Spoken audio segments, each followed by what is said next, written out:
Pois é, pessoal, então hoje eu vou falar uma coisa bem interessante que está acontecendo no Brasil, que são essas fake news, balelas, papagaiadas, como vocês tenham chamado, de conceitos ou teorias que se espalham, não é? E depois ninguém tem coragem de fazer um vídeo desmentindo. Então a primeira que eu vou fazer agora é essa de que os europeus e americanos querem fazer dos índios brasileiros zoológicos.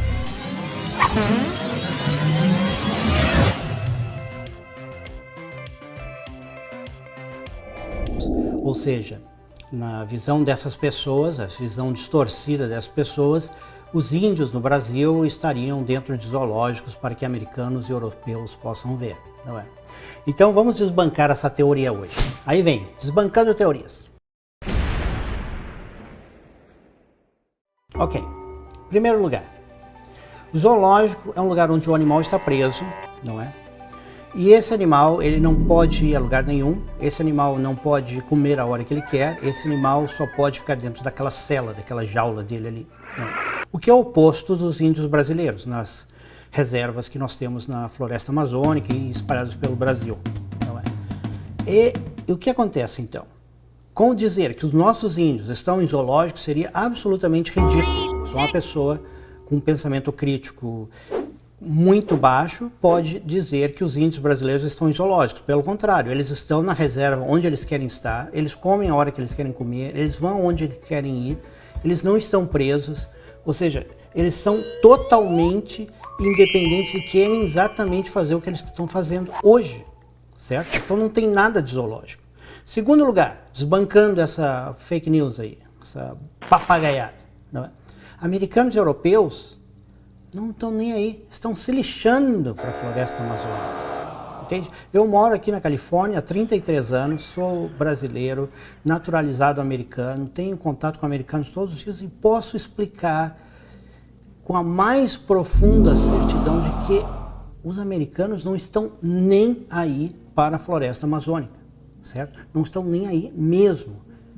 Eu só não uso a frase estão se lixando porque ainda tem algumas entidades como Greenpeace, WWF, sei lá, alguns pessoal ligado ao meio ambiente que se importam com isso. A maioria, eu diria 98% dos americanos não tem o mínimo interesse na floresta amazônica. Aliás, eles não conseguem nem identificar onde fica a floresta amazônica. Se você botar o mapa do Chile e disser que a floresta amazônica fica lá,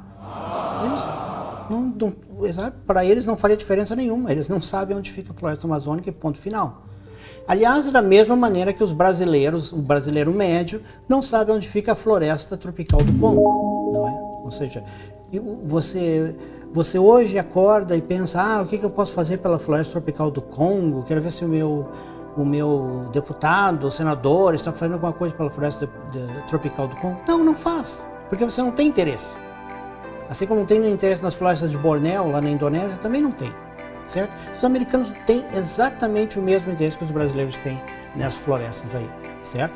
Então acabou-se essa palhaçada de que americano e europeu querem criar zoológicos no Brasil, certo? Se fosse esse o caso, você veria um turismo gigantesco indo para Manaus, indo para Belém, para ver os tão chamados zoológicos, que não existe. Você conta nos dedos o número de americanos que vão para lá, entende? Sabe, o turismo no Brasil, em geral, é extremamente baixo. O Brasil está muito atrás do México, está atrás de países como a Tailândia. Não é? Os americanos e europeus preferem viajar o meio mundo para ir lá para a Tailândia do que vir para o Brasil. Porque o Brasil tem essa reputação de ser um país violento, onde te roubam as tuas malas, roubam isso, roubam aquilo. Então a pessoa não quer vir para o Brasil, muito menos para a Amazônia. Então não existe essa papagaiada de zoológico, porque não tem ninguém para ir no zoológico.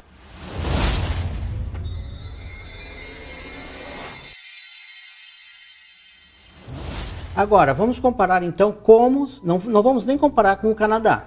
O Canadá, eles estão ainda mais adiantados que os Estados Unidos, não é? O Canadá pegou um território gigantesco e doou para as tribos nativas do Canadá. E hoje esse território chama-se a província de Nunavut. Se vocês olharem no mapa do Canadá, é um território gigantesco, administrado pelas tribos indígenas do Canadá.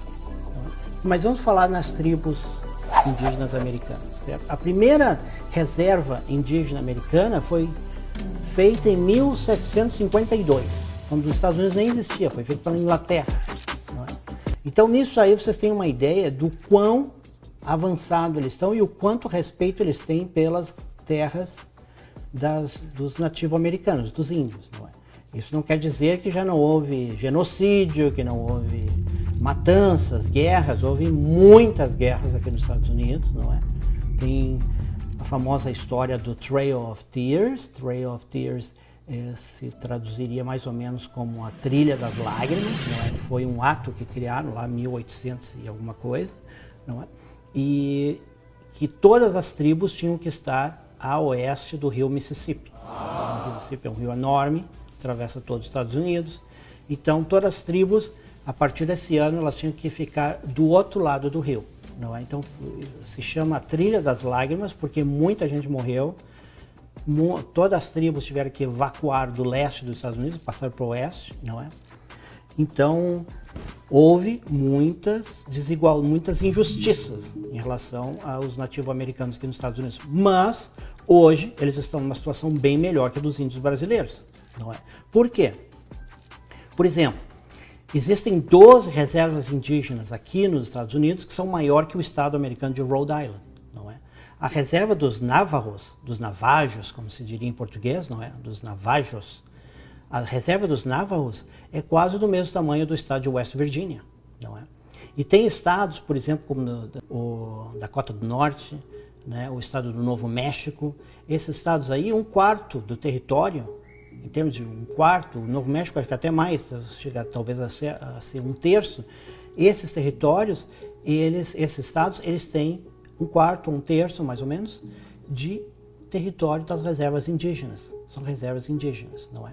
O Arizona, por exemplo, quase metade do estado é de reservas indígenas. O estado de Oklahoma, mais da metade do estado é de reservas indígenas, não é? Então, vocês veem o quão avançados eles estão, não é?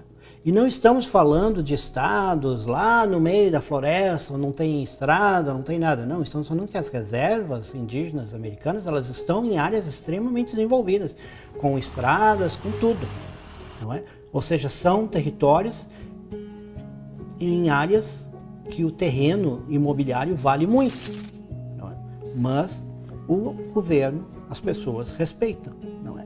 Outra, dentro da reserva indígena tem um tipo de lei que não necessariamente é a mesma lei do estado onde está essa reserva indígena, significando que, por exemplo, no sul da Califórnia, a maioria dos condados não pode ter cassinos, as reservas indígenas têm cassinos. Ou seja, a lei que se aplica na reserva indígena não é a mesma lei que se aplica no estado, certo? São leis diferentes. Eles podem criar as suas próprias leis. Porque dentro dos Estados Unidos, as tribos indígenas, as reservas indígenas, são consideradas quase como nações independentes, não é? Então eles têm as suas próprias leis, sua própria polícia. As reservas indígenas têm a sua própria polícia, suas próprias cortes, seus próprios juízes, seus próprios policiais, não é? E eles têm os seus bancos, eles têm as suas escolas que ensinam a educação na língua deles, não é? Eles têm as suas próprias rádios, eles têm as suas próprias televisões, não é? Então eles são completamente separados do estado onde essa reserva indígena está. Então isso é um avanço muito grande. Então, por exemplo, no caso, digamos, vamos trazer o exemplo brasileiro. No caso de um grileiro, que nos Estados Unidos não existe grileiro, não é? Não existe você chegar num território e dizer que aquele território é seu baseado num papel salvado. Não existe. Isso não existe. Entende? O país tem que ser muito subdesenvolvido, como o Brasil, para existir grileiros, não é? Então, primeira coisa que deveria se acabar no Brasil com a história de grileiro, não é? Segundo, garimpeiro, você entrar dentro de uma reserva indígena para garimpar, certo? Nos Estados Unidos, essa pessoa seria presa pela polícia da reserva indígena, seria condenada pelo juiz da reserva indígena e seria colocado numa cadeia da reserva indígena, certo? Você ficaria lá. E aí isso aí acaba, não existe. Entende? E o fato, por exemplo, é impossível você explicar para um americano que uma pessoa entre para garimpar na terra indígena. A terra indígena aqui nos Estados Unidos é considerada quase que um outro território, então não existe, sabe? Isso não entra na cabeça de um americano que as pessoas estejam fazendo isso, certo? Então isso é uma das coisas que nós temos que ter no Brasil, que é respeitar o que já existe, a legislação que já existe. Se a gente não gosta da legislação, a gente coleta assinaturas, fala com deputado, senador, quem quer que seja, governador, para mudar a lei. Agora, até que a lei mude, segue-se obedecendo a lei. Então, aí está o exemplo das reservas indígenas americanas, não é? Que eles têm hoje movimento em torno de 33 a 35 bilhões de dólares, essa é a economia das reservas indígenas americanas, não é? Eles têm mel, eles têm vários produtos que eles vendem, não é? Das reservas, e isso é um exemplo para o Brasil, certo? Para nós criarmos um país mais igualitário, não é? Onde todo mundo se respeita, nós temos que dar independência e autonomia às reservas indígenas. Então tá, espero que vocês tenham gostado e cheque mais os outros vídeos aí também. Então tá, até a próxima.